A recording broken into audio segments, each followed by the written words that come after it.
How will James Harden react when he returns to the Sixers? You are Locked On 76ers, your daily Philadelphia 76ers podcast. Part of the Locked On Podcast Network, your team every day.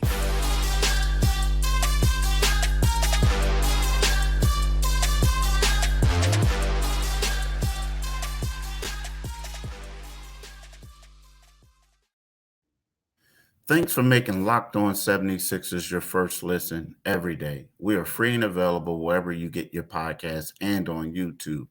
Part of the Locked On Podcast Network, your team every day. Hello, I'm your host, Keith Pompey, and we're going to have a little short podcast today, just something to talk about James Harden. Now, James Harden is expected to return to training camp, or actually join the team in training camp. He missed the first day, which was on Tuesday. He also missed Monday's media day. And I got my man, Jeff Cohen from the Heart of Sports, you know, great radio show host who always keeps it 100 on here to talk about the expectations of how James going to interact once he returns. So we're going to break that down for you guys. So Jeff. Yes, sir. Now we talk about James. And, James is a guy that, I guess when James wants out of something or somewhere, he typically gets his way. A lot of people in Philly may forget about the fat suit incident. And, it wasn't really a fat suit. I don't assume it was a fat suit. But anyway, but it was that was keeping it 100, right? Yeah, you're right. That was real fat. It was a couple years ago when and people forget about it.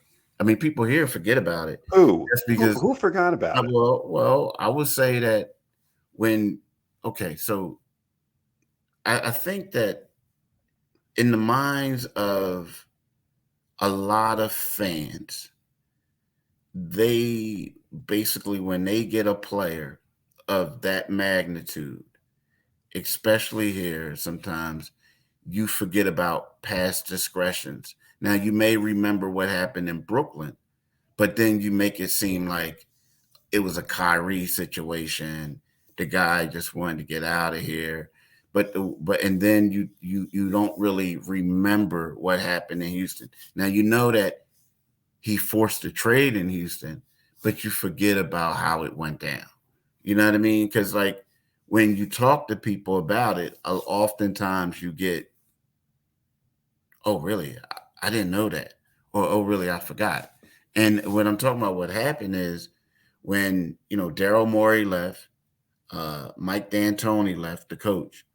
And it was one of those things where, it was one of those things where they up and decided, James decided he didn't want to come back. So what did he do? He held out.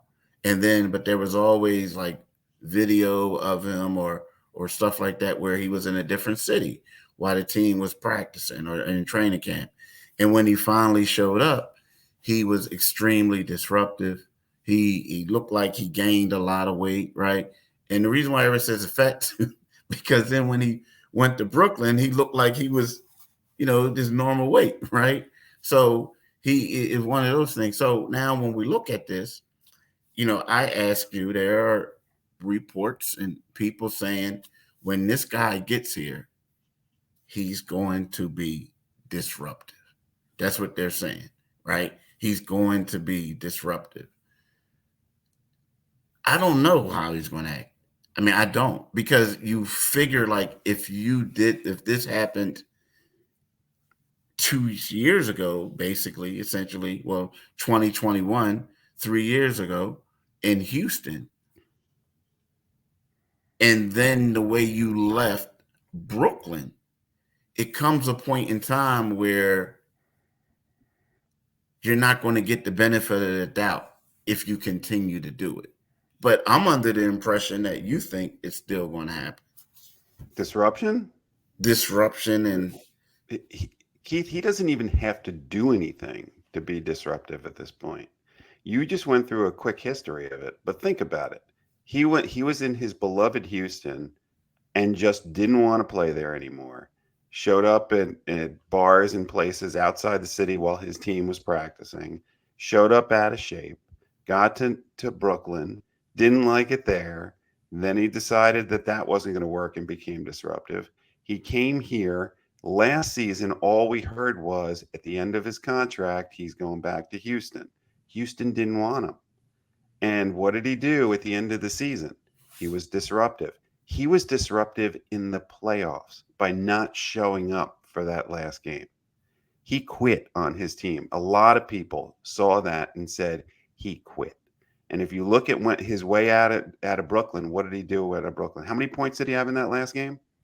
It was what? He had 2 baskets, something like that. Yeah, it wasn't a lot. So he's going to show up here. First of all, he shows up late. So the rest of the team, this is a team game. This is an individual sport. He shows up late. He's already disruptive by showing up late. He doesn't show up for media day. That's disruptive. He can come here and be the supposed model citizen. It's still disruptive because you don't know when James is going to be James. And you can get through training camp. You can get through the beginning of the season. You don't know at any time when James is going to be James. And that's the problem. He has always been about him. He can make this that he's some sort of team player, but James has never been the team player. He's never gotten any place, and he's never made his team that much better, and he's never made it through a season and a half without causing trouble, without being a problem with his teammates. It's him being here is a negative. There's no way that he's ever going to be here or anywhere else where it's going to end up well. So what are you saying? Are you saying that's going to work great? It's like, no, I'm playing. It's like, are you saying that they need to trade him ASAP? Yeah. Well, okay. Mm-hmm. I'm saying that it's enough already. And sometimes just subtraction is addition. And I don't want the Sixers to trade him for less than a dollar on a dollar. But the fact is they're not getting a dollar for a dollar. And in the meantime, while that's happening, the rest of the league is making moves. So the Sixers are getting worse by doing nothing. They're going down by doing nothing. And having Harden on this team, a non-committed Harden on this team, is not going to make this team better. He has already made it clear. What did he say at the end of last season? He wants to go somewhere where he can have basketball freedom. Not team, not the thing that, Doc Rivers, people want to give Doc Rivers a hard time. Doc Rivers tried to get him to buy in to be the consummate point guard. And when he was, the team was better. And quite frankly, he was better than he had been in the last couple of years.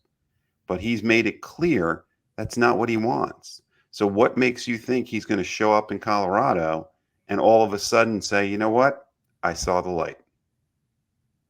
Yeah, I mean, I understand. And, the thing about it, you're making a lot of sense. I mean, the thing about it is in the perfect world, and it's weird. Like, I keep going back and forth on this. I keep saying to myself, like, it is what it is. But at this particular point, maybe, people have to suck it up a little bit. And I mean,